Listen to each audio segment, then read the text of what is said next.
Okay, so my name is Yaw Bediako. I am CEO of Yemaachi Biotech, and I am the Dean for Research and Innovation at TEDxUniversity. And I'm going to talk to you today over the next few minutes about my own journey, but hopefully use it as an example that will hopefully spark a few ideas that will build upon all the fantastic talks that we've had today. So the year was 2020. For many of us, we remember COVID-19. 2020 marked a year after I returned to Ghana after spending 14 years training and working abroad from undergrad through my PhD, working in Kenya, working in the UK. By the time I came back to Ghana, I'd worked on 3 continents, but I was excited. I was back home. I had rejected the brain drain and I was back in Ghana. And in 2020, scientists were celebrities. People like me were on radio and news talking about COVID.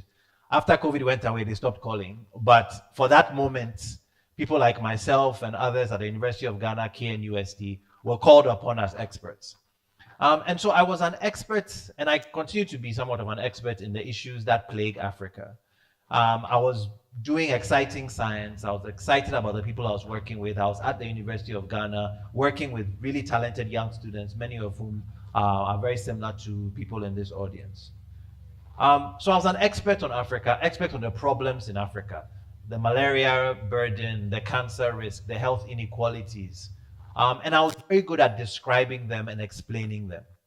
But I began to ask, what did all these explanations mean? Just because I could describe the problem, Africa, home to 17% of the world's population, was still responsible for 24% of global disease burden and half of childhood mortality. So despite decades of us explaining the problem and saying that Africa has a health problem and saying that Africa has economic problem, we still felt that we were at the same place. And so this nagged at me. I was like, what is the point if all of this remains the same? And so I realized that I was agonizing. I was in my head asking about problems. And in many ways, I would say I was agonizing and not organizing. And I'll talk a bit more about organizing. At the time, I didn't understand this, but looking back, I was in my agony phase. So the interesting thing about agonizing is it feels like progress. You are thinking deeply. You are coming up with good ideas. You are researching rigorously. You are writing papers. You are busy. You are in meetings. You are on committees. And so from the outside, it looks like movement. It looks like progress. But in truth, you often find that you're not necessarily changing anything. You're not necessarily transforming anything. And in fact, agonizing, I'm an Arsenal fan, so we know about agony, although this year, yay, after 22 years, it has come true. But agonizing feels therapeutic. How many of you sit down with your friends and just complain, and it almost feels good, right? Because you know the problem, and it's that problem and that problem. It's never you, first of all. But agonizing is therapeutic because you don't take any risk. There's no risk of failure. The failure is happening around you. It's not your fault. There's no judgment. There's no exposure. And in fact, those of us in academia, we almost are rewarded for this. If you think about academia, it's built around demonstrating insights, understanding, coming up with good critiques of a problem, understanding complexity. But the truth is, understanding a broken system does not necessarily fix it. And this is not just individual. Across the diaspora, Africa and beyond, there's no shortage of intelligence, no shortage of talent, and no shortage of an ability to describe what's wrong with Africa. Whether it goes back to blaming it on slave trade, blaming it on poor leadership, everybody is an expert on Africa, and most of those people are African. It's almost like on a Sunday when you're watching your favorite Premier League team, everybody is a coach. But if you gave you a ball right now, you'd probably not be able to do much with it. So we are very good at describing our problems. And we are very good at explaining everything that we see as wrong. But explanation is not equated to transformation. Just because we can explain the problem, just because we can say what's wrong with Africa, does not necessarily mean we're doing anything to transform it.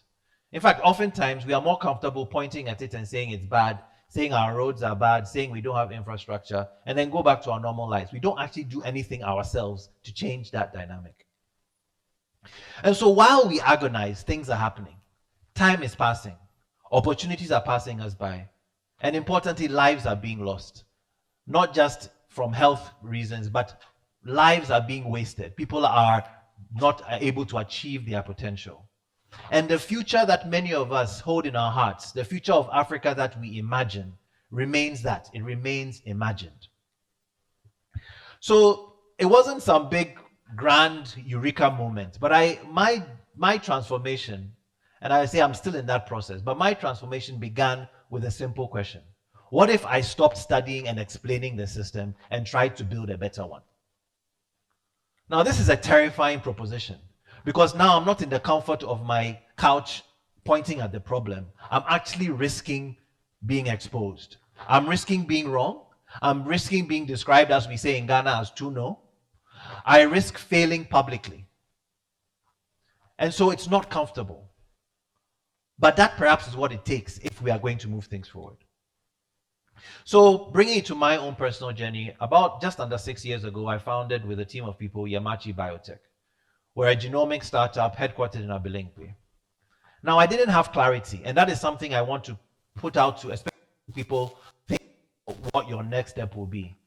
I didn't have clarity. I didn't have it all worked out, but I had conviction.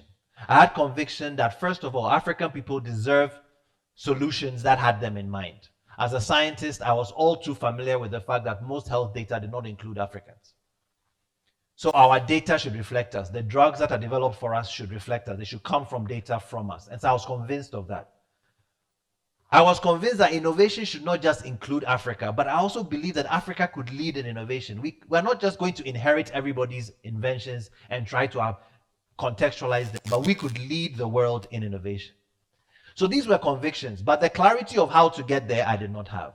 But with that conviction, I took that first step to found Yemaachi. Now, when we compare agonizing and organizing, they are very, very different things. Agonizing happens in your head. Agonizing happens in a very individual way. And like I said, it's relatively safe. Organizing is external and messy. So when you organize, you need to get people together. When you agonize, sit in your corner and do it. You can do it alone. You can do it with a few friends. When you organize, you absolutely need to bring people along, which means you need to convince people that what you are saying is worthwhile. You need to bring them on. You need alignment, and you need to generate momentum. Now, I've talked about clarity and said, similarly, with agonizing, you are looking for absolute certainty. You are waiting till it's very, very clear in front of you. However, with organizing, you act in spite of uncertainty. You take a step. I didn't know what's going to happen with Yemaachi, but I was convinced enough that something needed to be done, and so I took that first step. And ultimately, organizing is focused on transformation. It's not enough just to explain the problem. I want to do something about it, and so I want to transform my circumstance. Now, one of the biggest lies we tell ourselves is, I'll start when I'm ready. How many of us have still not gone to the gym several years after we said, this year, yeah, I'm starting? I'm one of those people. I've even now hired a personal trainer, and I keep telling him, I'm traveling, so we'll come back. I've tried everything, right? But we all have these examples. Now, that's a funny one. But many of us have put up very important things in our life because we are waiting for that perfect moment. We are taught in a linear fashion that you learn something, you plan for it, you achieve perfect clarity, and then you act. But in truth, if you wait for perfect clarity, if you wait to be truly ready, you wait forever. Now, let's take a break and think about one of my favorite movies, Black Panther. I'm a Marvel head, so I love anything Marvel related. But one of my favorite of the Marvel Cinematic Universe is Black Panther. And it's obviously the action was good, and it's an all-black cast, or largely all-black cast. But really what Wakanda does, and I think many of us in Africa and in the diaspora resonated with Wakanda because Wakanda presented a vision of possibilities. It presented an Africa that was technologically more advanced than the whole world. An Africa that was self-confident, self-reliant, self-determined. And so that's what was exciting. It was not this image of Africa that we see on TV with children with flies on their face and poverty everywhere. It was flying cars in an African cityscape. But it's a vision of Africa that is framed as fantasy. So it's a nice story. We watch, we get excited, we do this a few times, and we go home. But the truth is, when something is framed as fantasy, we admire it, we celebrate it, we are even inspired by it. We get all gingered up. But we don't really feel responsible for it. It's a nice feeling. It's like it's agonizing all over again. It's a feel-good feeling. Africa will rise. What are you doing about it? How is Africa rising when you look around you? So it's something to watch, and it's instead of something to build. So let's think about Wakanda differently. Let's not think of Wakanda as a place. It's not a place that exists. It's fictional. It's probably in the map. It was somewhere in DRC, but I think Naomi will tell us that she's looked around Goma and she can't find Wakanda. So Wakanda is a place that does not actually exist, but it's a direction. It's a signal of what is possible when people operate intentionally, when people organize. To me, that is what Wakanda should inspire in us. It's an example, it's a vision, it's a direction. But in reality, Wakanda is not coming. I can tell you for free. If you are waiting for somebody to bring you Wakanda, if you are waiting for us to discover Wakanda hidden somewhere, if you are waiting for us to find Wakanda in Cape Coast or Elmina, or even in the north, it's not there. Wakanda is not coming. It must be built. And it must be built by you and me, not some external savior, not somebody from outside of Africa. It will be built by the young people in Africa. And it will be hard and it will be painful. Because building requires something very specific. Building is not about how intelligent you are. It's not just about your talent. It's not just about your resources, how much money you have, how many networks you have. Building takes courage. Because building is messy. And building is risky. And building is painful. All the gray hair in my beard started 5 years ago when I started Yemaachi. Because you need courage to start before you feel ready. You need courage to be seen trying. We always want to look like we have it all going on, that we are smooth. Courage to look like you are struggling, because you will struggle. And ultimately, courage to fail, pick yourself up, and go again. Because success does not come in a one-time shop. There are very few people, if anybody, who succeeded. You heard. Many people get fired and then land somewhere else. Mark Cuban got fired and then got somewhere else. Many of your attempts will not work. Failure is not the end. It's only the end if you stop. And so you need courage to keep trying and to be willing to fail, for people to laugh at you, to tell you you're a fool, and you keep going because you have conviction. So back to Yemaachi. I told you we study cancer. Now the truth is, cancer as we know it is defined by research done primarily in Europe and North America. What we know about cancer is primarily cancer in European people. 80% of data, genomic data, is European. Less than 3% comes from black people. This is since 2003 when we first knew how to sequence the human genome. We have not sequenced African people. And so let me tell you, quite frankly, the data does not include us. And so at Yemaachi, we said, what can we do to transform this? We don't have the money, we don't have all the capacity, but what could we do? And so we took a step. And this has been maybe our most defining project to date. A number of months later, TACA, which we call the African Cancer Atlas, which is an initiative to build up a clinical genomic database of cancer across Africa, is active in 6 countries. I'm getting samples from the Seychelles Islands. We have 10 clinical partners. These are hospitals. We can't afford to pay them, but they want to work with us because they bought into the vision. We've so far recruited over 650 patients. That number is probably more as of today because we are recruiting every day. We've sequenced 200 whole genomes. Nobody had sequenced a whole genome in Ghana before. A human whole genome. Nobody. A small company in Abelemkpe has sequenced 200. And ultimately, we have pharma partnerships. We have big pharma, multi-billion-dollar companies beginning to pay attention to African data because we started. They didn't start it for us. We started and they said, hey, okay, maybe if you can do it, we are interested. So for me, we are nowhere near, we've not made it. We are still very much in our early phase. But TACA is representative of what happens when you organize. It shows to me proof that progress is possible even when you have limited resources and you have structural constraints. So the truth, I talked to you about, oh, I'll wait when I'm ready. The truth is you actually start, you act with uncertainty.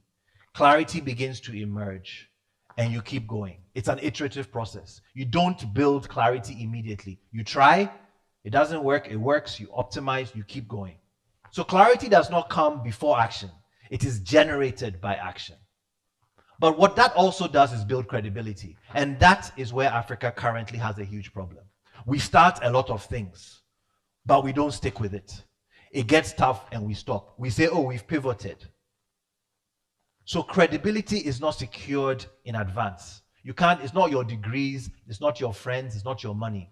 Credibility is something you earn, and you earn it through showing up, doing the work, and then staying when it gets tough.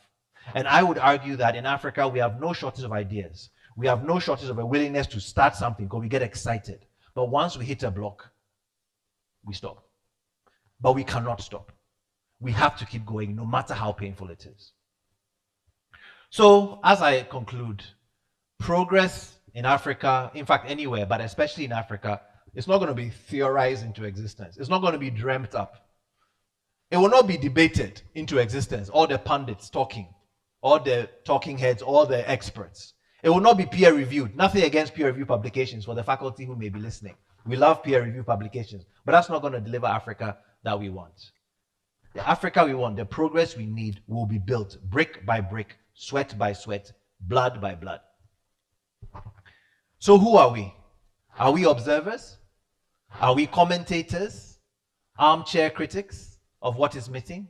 Good at pointing out where there are gaps? Or are we builders? Are we organizers? Are we creators of what does not yet exist? And so I'll leave you with this. As a person, each of you thinking carefully about your own personal circumstance. What are you currently agonizing over? Are you frustrated about a problem? Do you see something that needs to be done? Are you comfortable just looking at it and describing it? Or are you going to try and do something about it? You don't have to build everything at once. You don't have to know everything before you start.